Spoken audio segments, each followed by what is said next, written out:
If you retire before age 65, one decision can cost you $20,000 a year, and most people don't catch it until it's already happening.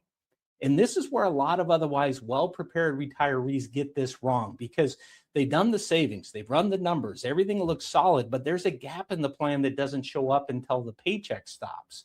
And once you understand how this works, you can actually start to control what you pay during those years instead of just reacting to it. And if we haven't met yet, I'm Ryan Kravitz. I'm a certified financial planner, and I help people transition into retirement and turn their savings into a reliable income plan. Now, there's really two parts to this problem that show up for almost everyone. And once you see both, this becomes a lot more manageable. The first part is the one that people eventually figure out. If you retire before 65, you're responsible for your own health insurance. Medicare doesn't begin until age 65. And for a lot of people in the early 60s, that can easily run $1,500 to $2,500 per month. And that's $18,000 to $30,000 a year. So yes, this is a real cost, but that's not the part that causes the biggest problems. The bigger issue isn't just the cost. It's how that cost is calculated. Because once people move off employer coverage, they often go to the ACA marketplace. And this is where things can get a little tricky because ACA premiums are based on income, not spending.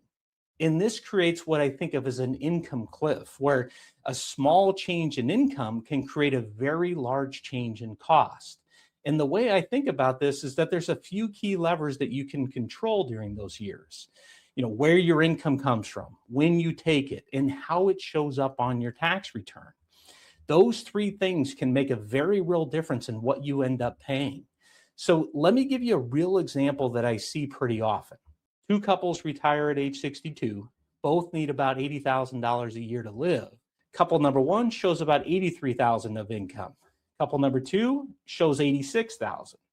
Now that's only a $3,000 difference, but that small difference can push one couple over the line.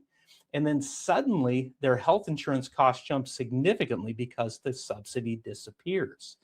And I'll give you another quick version of this. I've seen situations where someone takes an extra IRA withdrawal late in the year. Maybe it's to cover a home repair or a larger expense. And then that one decision, just in that 1 year, that ends up increasing their health insurance costs far more than they expected. And it's not because of what they spent, but because of how it showed up as income. So now you got two things happening at once. You've got income determining your cost and income showing up in ways that aren't always obvious. And that's where most of the surprises come from, because here's the part that often gets overlooked. Spending and income are not the same thing. You might need $100,000 to live, but that doesn't mean you have to show $100,000 of income. So for example, withdrawals from a brokerage account might only be partially counted as income. Roth withdrawals may not count at all. The cash savings, these don't show up as income. So someone could be spending $100,000, but showing much less on paper. And this is one of those areas where retirement isn't about how much you have saved.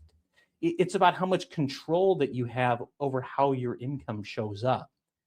Now, here's the second issue layered on top of this, and that is that not everyone has that flexibility. If most of your money is in a pre-tax account like a 401k or an IRA, then every withdrawal increases your income immediately. And once Social Security starts, well, that income gets added into the equation as well. Even though it's not fully taxable, all of it still counts in the formula. I had someone recently who had done a great job of saving, but almost everything was in pre-tax accounts. So when they started pulling income, there just wasn't much room to adjust. And that's where the conversation shifted from, can I retire, to instead, okay, how do we really structure these years? And this is really the shift that needs to happen, because for a lot of people, the question isn't just, can I afford the premiums? The better question becomes, how do I structure my income so that I'm not overpaying for them? What this really comes down to is not just planning for the cost, but planning how those years are structured. Because if all your income is coming from one place, you don't have much flexibility, unfortunately. But if you have multiple sources to pull from, that's where you start to gain control. And just to kind of put this into perspective, if you retire at 60, that's 5 years before Medicare. At around $1,700 a month, that's about $20,000 a year, or roughly $100,000 total before Medicare even begins. Now, that doesn't necessarily mean that retiring early is a bad decision. It just means that this is one of those areas that needs to be thought through a little bit more carefully. Because I've also seen people handle this really well. And when they do, it fits into the plan just fine. It looks good. And this is why these early retirement years matter so much, because retirement isn't just about reaching some number. It's about navigating a series of transitions. So when you're thinking about retiring before 65, this isn't just the cost to plan for. It's a planning window, where the decisions that you make can either give you flexibility or they can take it away. And for a lot of people, this ends up being one of the most important transitions in the entire retirement plan. So if you're thinking about retiring before Medicare, make sure to take some time to understand how this fits into your plan, because when it's handled the right way, it usually works just fine.